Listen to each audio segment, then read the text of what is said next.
¿Qué tal? Bienvenidos a una nueva exploración. Hoy nos vamos a meter de lleno en un ensayo que, honestamente, es fascinante. Pertenece al sociólogo Fernando Pequeño Ragone y nos invita a poner bajo la lupa un concepto muy popular, la masculinidad. Vamos a ver cómo esta idea, que nació como una gran herramienta para transformar la sociedad, terminó evolucionando y en muchos sentidos siendo capturada por las lógicas del mercado. Así que arranquemos. Para empezar, pensemos en una paradoja bastante profunda. ¿Qué pasa cuando un concepto emancipatorio de repente se vuelve una trampa? El ensayo plantea algo súper interesante. Las ideas suelen nacer para iluminar el camino hacia el progreso, claro, pero con el tiempo pueden mutar. Y literal, pueden convertirse en los mismos grilletes que frenan el avance colectivo. Y bueno, el autor nos dice que esto es exactamente lo que está pasando con el análisis de las masculinidades hoy en día. Para desmenuzar bien esta crítica vamos a seguir 6 pasos clave en este recorrido. 1. La paradoja de las masculinidades. 2. De la crítica al mercado. 3. El territorio como laboratorio. 4. 4 trampas del concepto. 5. Alternativas desde el sur. Y, por último, 6. Los usos del género. Empecemos con el primer punto, la paradoja de las masculinidades. La premisa de Fernando Pequeño Ragone va directo al grano. Los conceptos nacen en contextos de lucha, viajan, mutan, son apropiados y domesticados. O sea, no viven en una burbuja. El texto nos muestra de forma imparcial que cuestionar nuestras propias herramientas de análisis es probablemente la tarea intelectual más difícil de todas, pero es absolutamente indispensable para no perder el norte. Pasamos a la sección 2, de la crítica al mercado. Si miramos un poco hacia atrás, el ensayo rastrea los orígenes del concepto allá por los años 80.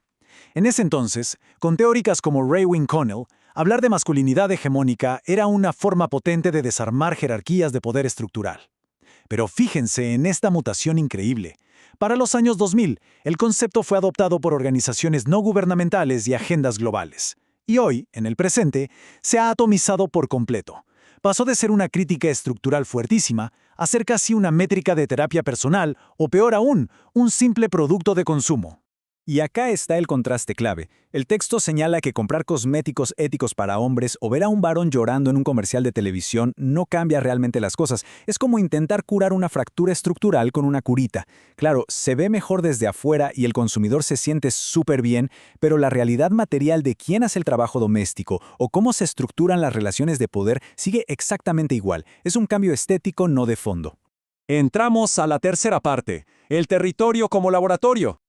Para entender esto en la práctica, el ensayo nos lleva al noroeste argentino, específicamente a la provincia de Salta.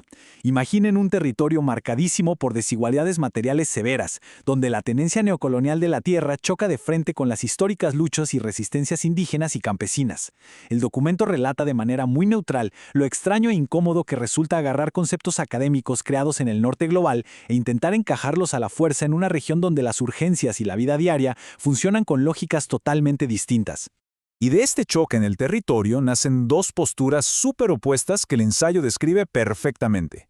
Por un lado tenemos el blindaje ilustrado, que es cuando ciertos sectores de clase media usan todo este lenguaje de la deconstrucción como una especie de escudo o estatus moral, pero sin tocar para nada la realidad material. Y en la otra esquina está la reacción reactiva, varones precarizados que se sienten completamente excluidos y alienados por esta jerga académica y como respuesta terminan refugiándose en posturas bastante conservadoras. Vamos a la sección 4. 4 trampas del concepto. El autor nos detalla 4 trampas específicas en las que solemos caer. La primera es la ontologización, que básicamente significa tratar el género como una esencia fija, algo que simplemente se es, en lugar de verlo como lo que realmente es, una actuación de todos los días. Al obsesionarse tanto con definir qué significa ser varón en esencia, nos distraemos de lo verdaderamente crucial, que es desmantelar los mecanismos históricos de dominación. Luego está la segunda trampa, la simetría victimista. Este es un punto controversial, pero el texto lo analiza súper a fondo. El ensayo plantea que es innegable que los varones sufren presiones reales por culpa de los mandatos de género. Sin embargo, equiparar ese malestar emocional con la opresión material, estructural y sistémica que sufren las mujeres termina creando una equivalencia que es falsa. Es una operación que redistribuye el peso moral de una forma bastante injusta. Otra advertencia fascinante que hace el autor es lo que él llama la atomización neoliberal. ¿Qué significa esto? Bueno, que pasarse horas y horas debatiendo emociones personales en círculos de reflexión puede tener un efecto secundario no deseado: despolitizar el problema económico de base. O sea, la introspección y la autorreflexión individual terminan tomando el lugar que debería ocupar la organización colectiva, la defensa del territorio o la lucha por los derechos laborales. Lo cual nos lleva a la quinta parte: alternativas desde el sur. Para salir de este callejón del individualismo, el ensayo propone el concepto de sociogénesis. En vez de hacernos la clásica pregunta individualista de ¿quién soy?, el autor nos invita a preguntarnos ¿cómo somos producidos como comunidad? Es un pequeño giro de tuerca, pero cambia absolutamente todo el panorama. Nos permite ver cómo la economía y la historia literal moldean nuestros cuerpos y nuestras conductas en conjunto. En la práctica, esto se traduce en acción a través de la corresponsabilidad. La ruta hacia el cambio implica dejar de mirarnos el ombligo tratando de ser el individuo moralmente más deconstruido y empezar a involucrarnos materialmente en nuestro entorno.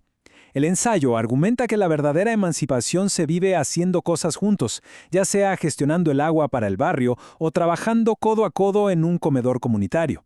Y llegamos a lo que probablemente es el concepto político más fuerte de todo el documento: la desenajenación. El autor expone que esos supuestos privilegios del sistema patriarcal para los hombres de sectores populares son en el fondo una trampa. Es un espejismo que los convierte en el brazo ejecutor de un sistema capitalista que a fin de cuentas también los explota. Así que renunciar a ese dividendo patriarcal y devolver toda esa fuerza a la comunidad no es un simple favor ni una concesión moral. Es un acto profundo de autoliberación.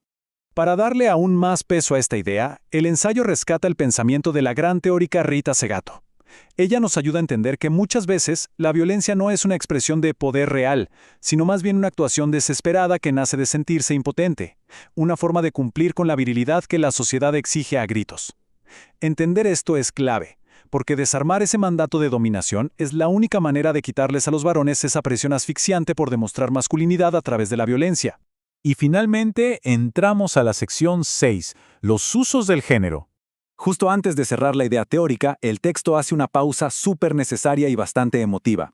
El autor rinde un sincero homenaje a María Julia Palacios y Violeta Carrique, dos pioneras absolutas de los estudios de género en la Universidad Nacional de Salta. Esto sirve para recordarnos algo vital: el conocimiento no puede quedarse atrapado entre cuatro paredes en la academia, tiene que servir para transformar de forma tangible la vida de quienes están sufriendo injusticias.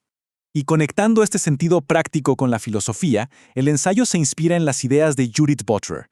Si comprendemos que el género no es algo fijo e inamovible, sino una actuación constante, un campo de acción, entonces la forma en que usamos ese género está siempre en disputa. Podemos usar estos conceptos para seguir reproduciendo el orden que ya existe, o podemos usarlos para subvertir, para desorganizar y para romper esa desigualdad. Así que, para ir resumiendo los puntos más importantes de este recorrido, hay que entender que los conceptos nacen, cumplen una función y a veces mueren. No se trata de abrazarnos ciegamente a una palabra ni de desecharla por completo a la primera de cambio. El desafío es tener la astucia para evaluar si la manera en que la estamos usando hoy sirve realmente para la emancipación comunitaria o si por el contrario ya se convirtió en una herramienta de dominación.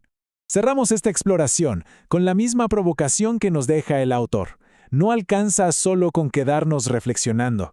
La gran pregunta que debe quedar haciendo eco en todos nosotros es esta: más allá de cualquier debate teórico, ¿cómo vamos a usar en el día a día el concepto de género para construir colectivamente un futuro donde la vida sea verdaderamente más digna para todos?